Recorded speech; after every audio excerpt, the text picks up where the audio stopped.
Millat fidoyilari.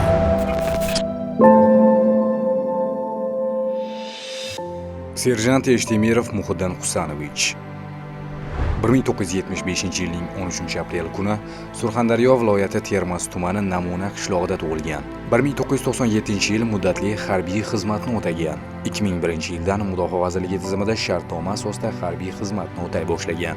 2001-yil iyul oyida Surxondaryo viloyatining tog'li hududlarida qurollangan terrorchi jangarilarning harakati haqidagi ma'lumot olingandan keyin serjant Eshtemirov Muhiddin xizmat qilayotgan bo'linma shaxsiy tarkibi razvedka qidiruv harakatlarida ishtirok etadi. U terrorchilar bilan jangga kirishgan va 2 jangarini yer tishlatib, pistirmaga qo'l granatasini uloqtirgan. Pistirma haqida esa safdoshlariga xabar yetkazishga ulgurgan. Serjant Muhiddin Eshtemirov qisqa muddatli otishmada tan jarohati olib, qahramonlarcha halok bo'lgan.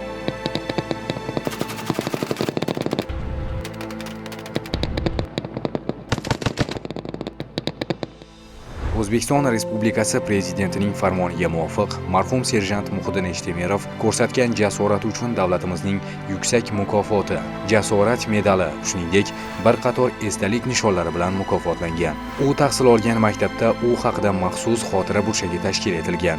Maktab hovlisiga byust o'rnatilgan. Tug'ilib o'sgan mahallasiga Muhiddin Eshtemirov nomi berilgan. Vatan millat fidoyilarini unutmaydi. Ularning xotirasi qalbimizda mangu yashaydi.